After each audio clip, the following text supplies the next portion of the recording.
What's up, YouTube? My name is Shirria. This is the Shirria Mac channel where I document my journey towards eliminating 6 figures worth of debt as a married woman paying debt alone. If you are new here, thank you so very much for clicking on this video. And if you are a returning viewer or subscriber, thank you so very much for coming back. If you're new and you're a viewer but not yet a subscriber, please consider subscribing to my channel to follow my journey of eliminating 6 figures worth of debt as a married woman paying debt alone. In today's video, we will be discussing, or I will be reviewing exactly how much debt I was able to eliminate in the year of 2021. And so we will jump right into it. So, if you're new here, I know this is a video that probably should have aired at the first of 2022. However, if you follow my journey over on Instagram or here, you are aware that I have spent the last 3 months just really throwing myself into building my private practice and making the transition out of W-2 employment into a full-time self-employer or entrepreneur, building my virtual private practice from home.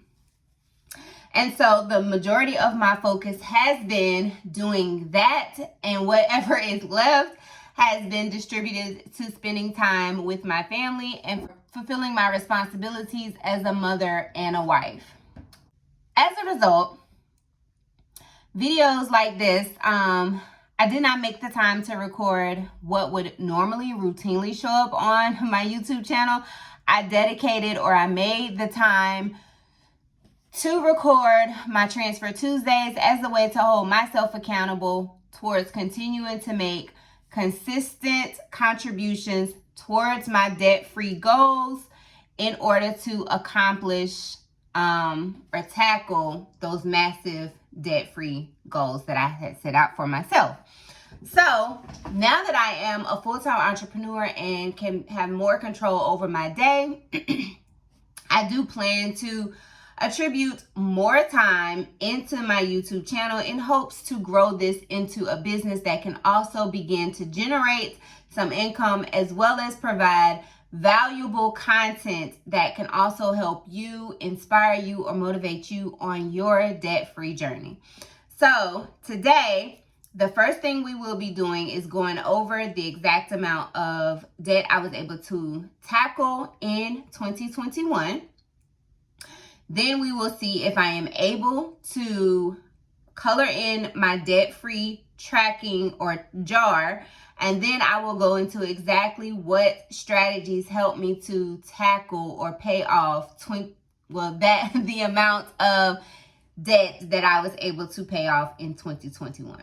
So, as you can see here, this is my debt-free tracker that I purchased and download from Monet's Money. She is also one of the debt-free channels or debt journey channels, financial independent channels that I like to follow. She is very motivational, and I purchased this package to better track my debt-free journey at the end of 2020 to implement in 2021.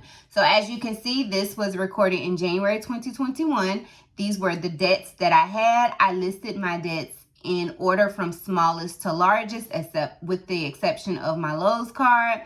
So I had 6 debts totaling a minimum payment of $579.30 and a total debt amount of $147,649.72.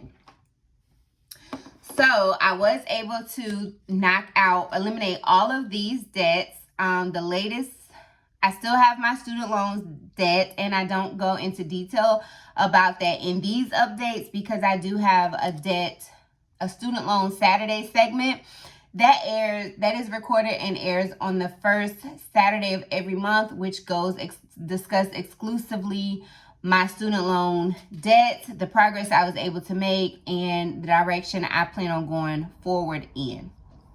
So I was able to eliminate all of these debts My Best Buy credit card, I was able to eliminate on the 16th of November because that was when the promotion ended, the interest-free promotion ended.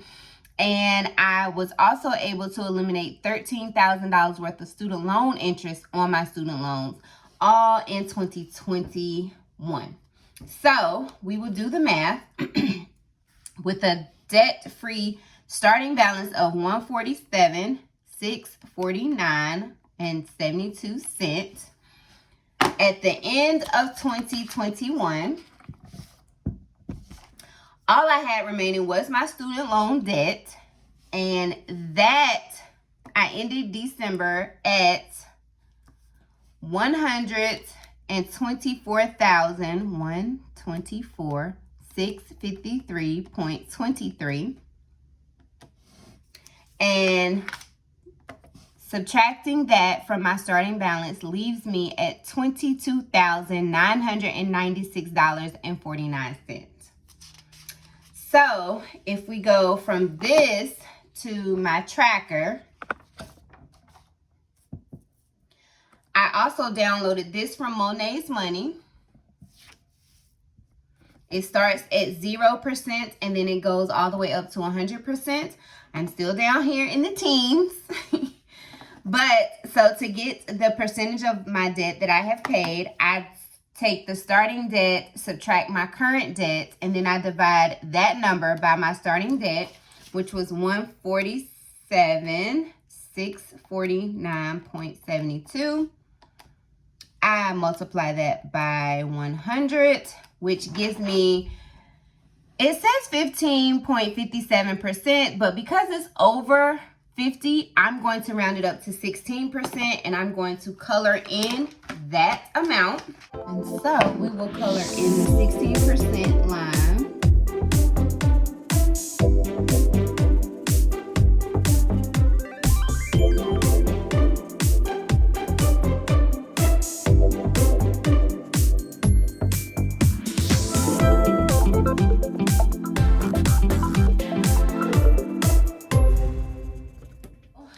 Excited to be able to have been able to color in another line and to reach nearly 16% of my debt paid.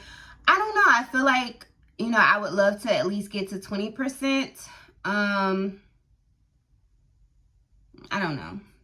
Maybe in the year of 2022. I haven't really developed my financial goals for 2022 just because, like I said, I was solely focused on the transition from full-time W-2 employment to full-time self-employment. So what I'll do now is I will pick you guys up and I will explain exactly how I was able to pay off nearly $23,000 worth of debt. So the first thing I was able to do to pay off nearly $23,000 in the year of 2021 was to write down all of my expenses and devise a plan. So when it comes to devising a plan to get out of debt, there are two options.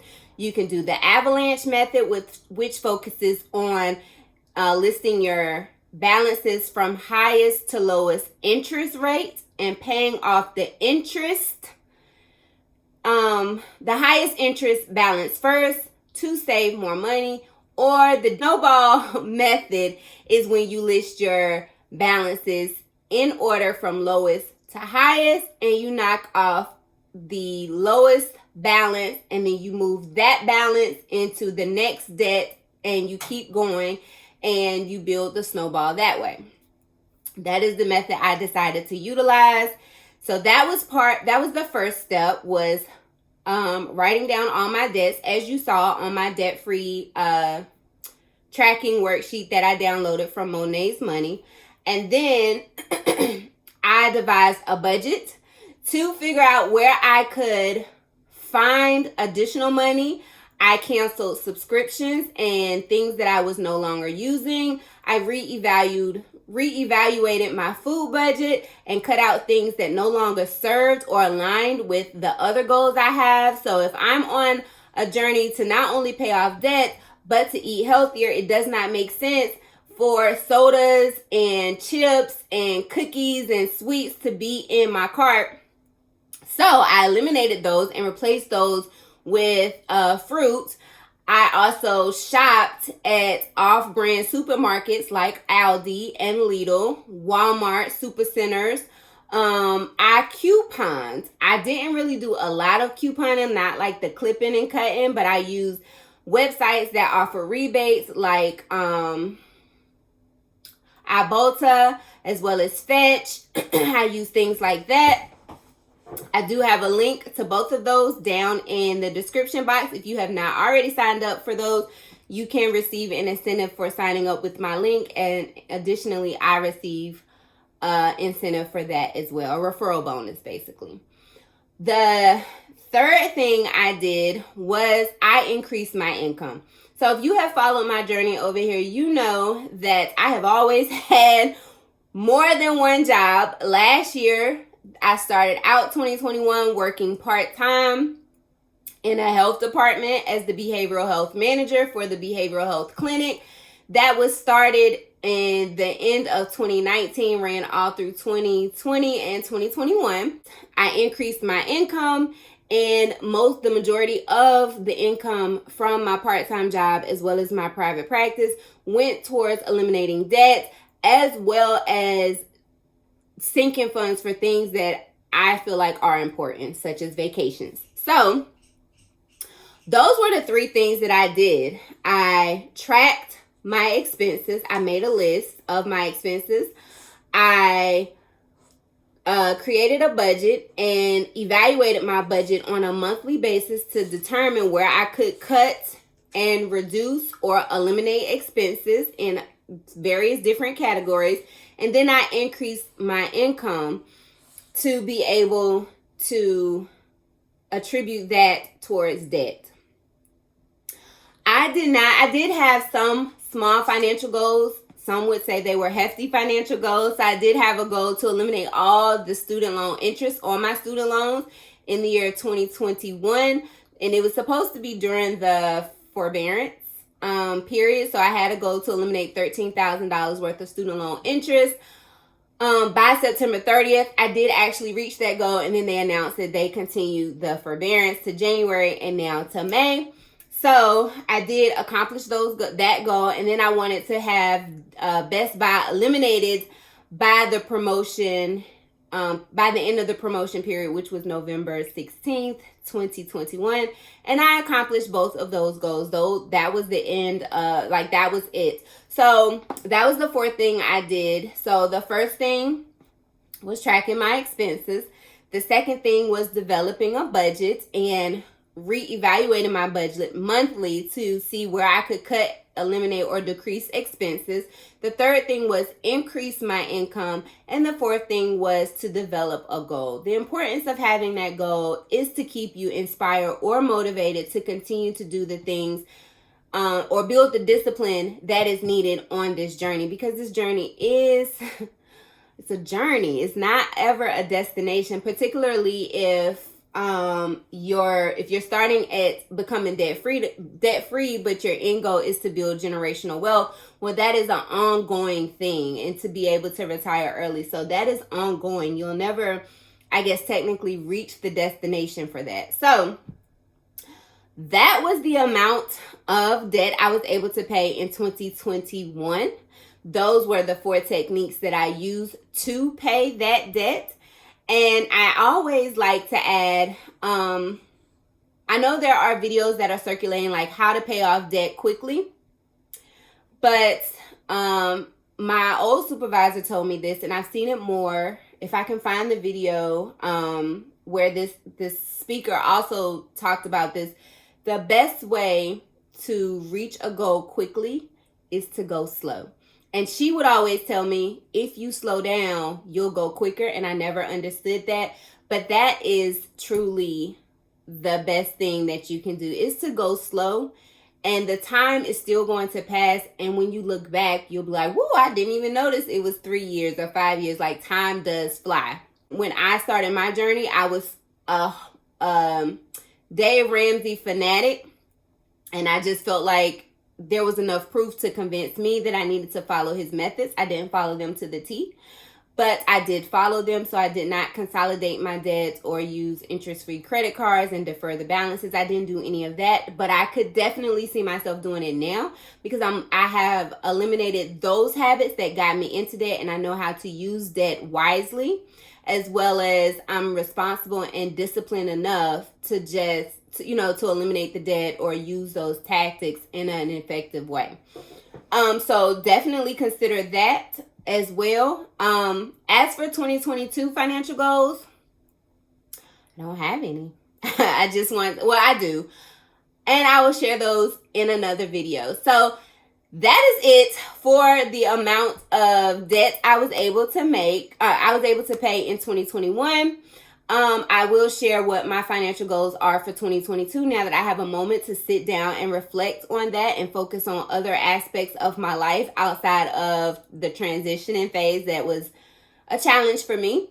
And I look forward to becoming more consistent on this channel and hopefully getting to 1,000 subscribers. Plus, if there is any content outside of or within the debt-free journey, entrepreneurship, social work, and managing all of the things that are entangled inside of that, then definitely let me know down in the comments below. How much debt were you able to pay off in 2021, and what goals have you set for yourself, financial goals or other goals, in 2022? If you are not already following me, please consider subscribing to my channel.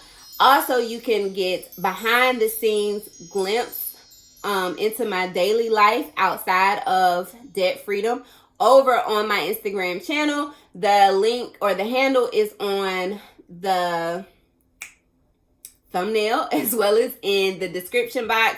And do remember that the debt-free journey is indeed a journey, not a destination.